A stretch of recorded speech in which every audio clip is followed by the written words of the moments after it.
Dans cette entrevue, Bernard de Montréal explore l'aspect psychique et occulte de la sexualité. Il explique que la sexualité est une énergie cosmique véhiculée par le corps astral. Elle est utilisée pour faire vibrer l'âme à des niveaux élevés afin de créer des relations entre les individus.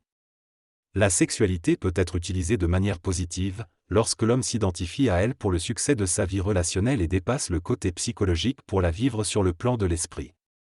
Cela permet à la sexualité de devenir universelle et de servir à l'évolution de la conscience humaine. Cependant, il souligne que la sexualité peut également être utilisée contre l'homme lorsqu'il la perçoit comme un facteur essentiel à l'évolution et à la permanence d'un couple. Dans un couple véritable et universel, la sexualité ne devrait pas être l'élément central, mais plutôt une expérience de l'âme.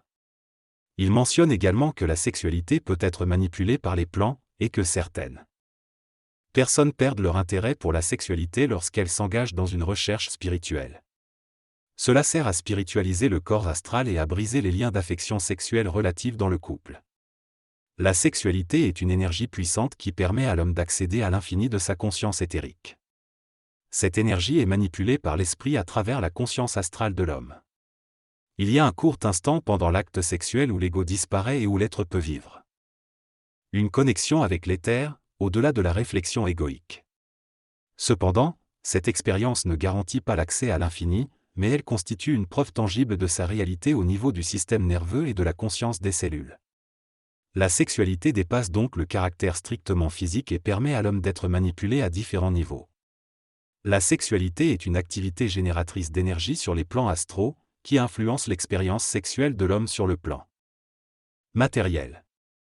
Les rencontres et attractions entre individus sont programmées à un niveau astral et font partie des connexions d'âme. L'homme est un être multidimensionnel dont la réalité s'étend au-delà de la matière et des lois des plans astraux. Cependant, il est inconscient de ces plans et de leur influence sur sa sexualité. La pensée est utilisée pour conditionner et donner des valeurs à la sexualité, créant des fantasmes. Il est impossible de contrôler complètement sa pensée, mais il est possible de détruire les aspects astraux de la pensée pour ne vivre que la pensée mentale intégrale. Cela permet de dépasser la subjectivité de la pensée et de vivre dans une pensée créatrice universelle. Pour y parvenir, l'homme doit réaliser que la pensée ne vient pas de lui, mais est régie par des lois cosmiques. Il peut prendre conscience de cela en étudiant les sciences qu'il explique ou en vivant des expériences psychiques éclairantes. Lors de cette discussion, il est exprimé que l'esprit n'est pas une entité, mais plutôt une dynamique créative qui relie des mondes différents. Il utilise la mémoire humaine pour générer des impressions qui créent des réflexions dans la conscience humaine, ce que l'on appelle un ego. L'esprit est défini comme un processus de communication qui utilise la pensée comme un mouvement d'information. Le cerveau humain est comparé à un cerveau électronique, recevant des impressions des plans supérieurs de la nature et permettant à l'homme de vivre l'information. Il est souligné que la pensée n'est qu'un processus de réflexion subjective dû à l'ignorance de la conscience humaine. L'homme doit dépasser cette illusion pour comprendre la dynamique de ses corps subtils et la maladie. Il est expliqué que nos pensées sont liées à nos émotions et que nos émotions font partie de la conscience humaine, connectées à la mémoire individuelle, sociale et culturelle. Une personne sans émotion implicite ne serait pas consciente. Par contre, des émotions non négatives sont liées à la puissance vibratoire de l'esprit. La programmation personnelle d'un individu se joue principalement dans le corps émotionnel, empêchant l'individu de vivre pleinement sa conscience mentale. Cependant, si l'individu vivait sa programmation de manière mentale intégrale, il détruirait sa programmation astrale et aurait une programmation cosmique, lui permettant ainsi d'avoir une notion plus complète du réel. Dans cette discussion, l'interlocuteur BD raconte que l'évolution d'un être se mesure par sa capacité à cesser de vivre une conscience expérimentale. Il affirme qu'un être évolué entre dans une fusion avec sa source cosmique et n'est pas manipulable par la pensée, bien qu'il soit en relation étroite avec des champs de force qui manipulent son énergie. En ce qui concerne la sexualité, BD indique que la façon dont un individu la vit est souvent le reflet de son insécurité égoïque, et lorsque la sexualité est utilisée pour dominer ou contrôler, elle ne favorise pas l'amour et l'harmonie intégrale. Il souligne également que la passion vécue dans la sexualité peut être recherchée pour le bien-être, mais que dans le processus d'évolution, les forces cosmiques interviennent pour mettre en cause la valeur psychologique de la sexualité par rapport à l'insécurité fondamentale de l'ego.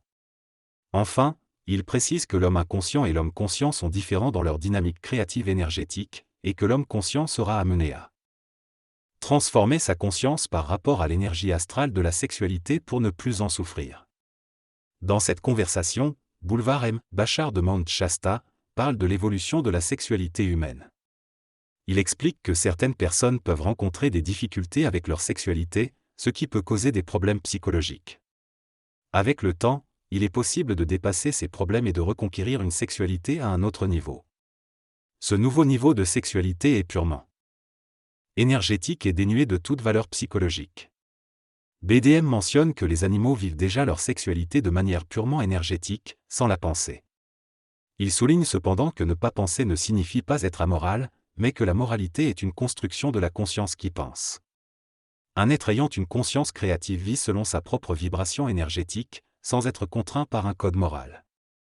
La discussion porte sur la relation entre la créativité et la stratégie.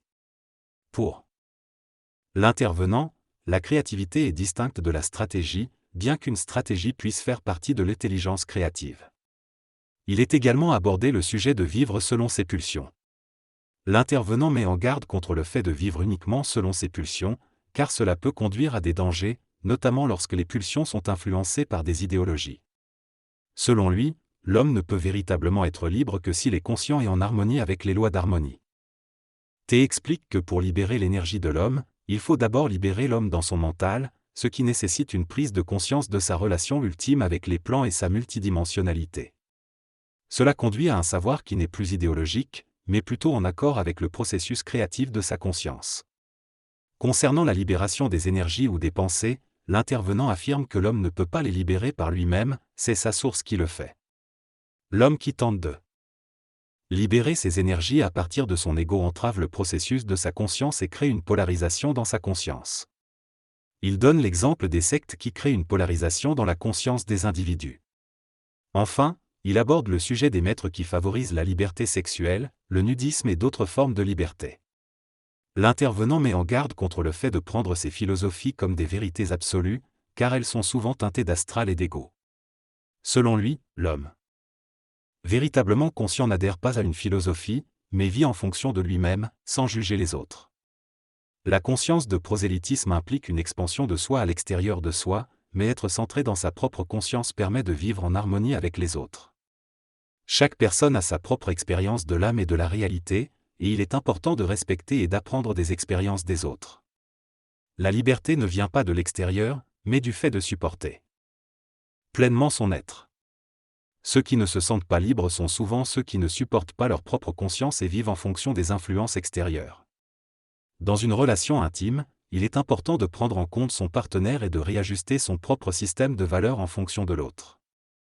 Dans cette interview, le conférencier parle de l'importance de vivre sa sexualité d'une manière consciente et créatrice, plutôt que de façon égocentrique. Il souligne que la sexualité fait partie intégrante de l'être humain et qu'elle doit être vécue en relation avec les autres dans le respect et l'équilibre. Il critique la société actuelle qui banalise la sexualité et la réduit à une simple satisfaction des désirs physiques, sans prendre en compte sa dimension spirituelle. Il affirme que l'évolution d'un individu ne peut se faire sans prendre en compte ses relations avec les autres et sans interagir avec eux dans un équilibre respectueux.